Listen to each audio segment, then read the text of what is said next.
Americana Press here. When we get incompetent leadership, poor directives like the run, hide, fight, not really well thought out. I guess maybe they're dumbing it down for the people that couldn't actually fight back or won't fight back. They'll freeze, right? You're gone anyway. Just saying. It's like in the movie 13 Hours in Benghazi. The guy, you hand that guy a pistol. Well, you're now certified, and the one operative goes, "That guy ain't coming back." That's how I see a lot of people. You ain't coming back. But here's how you survive. One, you hear bang. Well, the first person shot, maybe we're hoping it misses, right? Or doesn't get a good shot and they survive. Bang, that initial contact. We call it, as the infantry, we call it react to contact. What do you do at that moment you know there's a threat? No, backing up even further. What do you do the instant the possibility of a threat? You hear a loud pop, a loud bang, a boom, the ground shakes. What do you do? Here's what most people do. They dismiss it as fireworks. It's just an accident. It's just, an experiment gone wrong. Oh, it's just somebody dropped their book. Oh, it's just this. Oh, it's just... You're dismissing what you probably think it should be. You're dismissing what your brain has said, hey, there's a possible threat here. And you're like, you're disregarding it. The other one is you hear a loud bang, pop, and you'll look up to see, what was that? Don't do that. Don't look up to see what was that. Seek cover. People are going to look at you. Were you weird? That's good. I guess I was listening to a sniper, which my job used to be called, I do Overwatch, right? I watch lots of people move through cities or whatnot. I'm not going to claim to be a sniper. I don't have that tab. However, I did have a sniper rifle. They call me a designated marksman. It is a sniping job. It's just snipers from a distance, and they have different jobs, scout sniper or a scout, what they call them in the Army. But a designated marksman moves with the platoon, and they're in the thick of the fight. You designate high-value targets in that fight, and you take those out. While under fire, you're not hidden. Everybody knows where you are. But how do you survive something like that? And he states, don't run a straight line. See, if I'm running a straight line, I'm always in line, right? And running away, you're always in line. You want to run at a 45 degree, and don't run a straight line. Have a known direction you're heading, but zigzag, and be very deliberate in your zig and zag. And the joke we had is he zigged when he should have zagged, and that's how we got him, right? I have a very dark sense of humor, so I'm not being insensitive. I just am insensitive. That's how I cope, with the bad things that I've seen in my mind, in reality, that are in my mind, right? I've seen little kids blown to pieces and stuff. We don't even want to go into all the details. For nothing, right? It makes me mad because I do value life. I do have a sympathetic and an empathetic streak, but I bury it deep inside. And it's usually for children and innocent people. But those that should know better, stupid people, I'm just like, whatever, man. You want to get hit by a car playing in traffic? You deserved it. Or you shut your fingers in the door knowing a door hurt. That's your fault. And so, whatever. Lost my train of thought. Oh, zig and zag, right? Well, the first time when you think there's a threat, okay, react to a non-threat like a threat. Don't panic. Don't freak out. Maintain a clear frame of mind. That's hard to do when you know what it is. But you hear it, you seek cover, you try to find out where it's coming from, and then you try to find out what it is without sticking your head up. You're not a gopher. You're not like, what was that? Stick your head out of the hole and take one through the dome, right? Don't do that. Identify the threat, and then you need to do what we call break contact. When you break contact, you move away from the threat while maintaining cover and concealment. If you can't maintain cover and concealment the entire time, you make short movements. You make short bursts from cover to cover. Cover stops bullets. If all you have is concealment, you go from concealment to concealment. You don't sit there and hang out, right? And you might have to move under fire. You want to be erratic in your movement. Don't run straight or run side to side. You want to run slow, run, zig and zag. It's harder to track a target that way. He might get lucky, all right? That's the nature of the beast. But if you run straight, punch your ticket out of here. You're already done. Even the worst marksman will get you, accidentally or on purpose, but they'll still get you because you made it easy. So I'm backing up. You hear it? Seek cover. Identify the threat. That means know who and what it is. What are they doing? What's their capability? And then you make a very, very well thought out exfil, or getting out of the area, right? Infiltration means you break in. Exfil means you're getting out. You're getting out while under fire but not getting hit. Utilize cover and concealment to move your way out of there. Concealment does not stop bullets. Cars are concealment. Cover is like a concrete wall. So if you know where they're at, make your way away from them, not going in a straight line, okay? Maintaining cover, and then get out of the area. Now, if you have the ability to engage the bad guy, so in the Bondi shooting, I'm watching 3, 4, 5 different angles of cell phone, watching these guys just shoot people on the beach, and I'm going, I counted, it was like 6 minutes of these guys just watching this guy film them on his cell phone. I'm going, if you were any kind of a marksman and you had the right to bear arms that wasn't being infringed by a government who, coincidentally, their response to that was tighter gun control. Dude, these guys don't follow the law. They're going to get a gun and nobody will have a gun, okay? Anyway, I'm getting distracted. Eliminate the threat.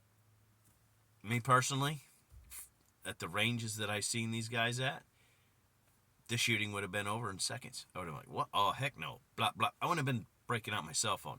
Now, but that does bring up an interesting point.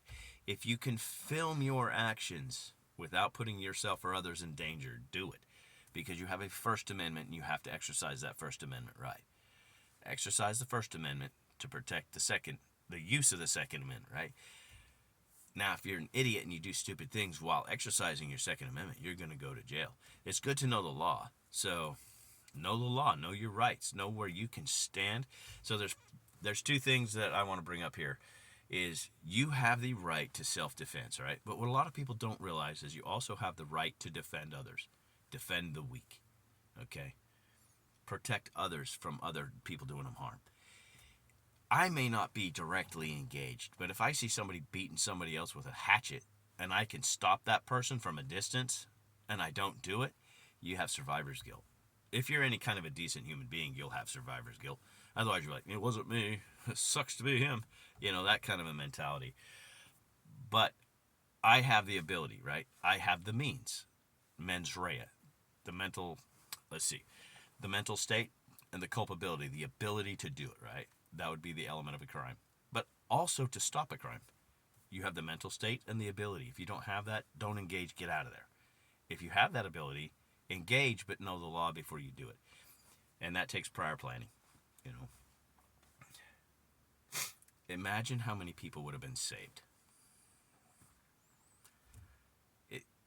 Let me read this. If it saves just one life. No, I want to save all lives. And a matter of fact, I have been awarded for saving people's lives. I've saved many people's lives because I had a gun. You know, I had the mental state. I had the ability, and I did it. And it has its own effect on me. But especially, the biggest effect is when I wasn't able to stop the bad guy, even though I tried. You know, that song, We're Not Gonna Take It Anymore, there's a line in there where they say, is that your best? Your best won't do. You know, it's like, it's depressing, it's demoralizing, and have to understand. And so does other people, that sometimes no matter what you do, some people aren't going to make it. That's reality. And no matter what you do, there's always going to be one guy who's either mentally deranged or just hateful and mean, and they're going to go do bad things. You're not going to stop them unless you can catch them first. Which brings me to, it's Christmas season, New Year's. LA had a terrorist organization. Imagine that, Joe Biden. A terrorist organization plotting a New Year's Eve attack. That's one of the very many, many, many that are out there constantly. Law enforcement has to get it right every time across all 50 states. The bad guy only has to get it right once. No amount of stripping people of their rights is going to save everyone's life. That's not reality. That is a tyrant's dream, is to disarm the society so they can control you. Even a tyrant can't stop things happening that they don't want to have happen. They can get good at it. I mean, they can lock the entire place down, but still, if you have the means and the will to do harm to someone, you will do it. And then the government or whoever's in charge or whoever's able to stop you has to react to that.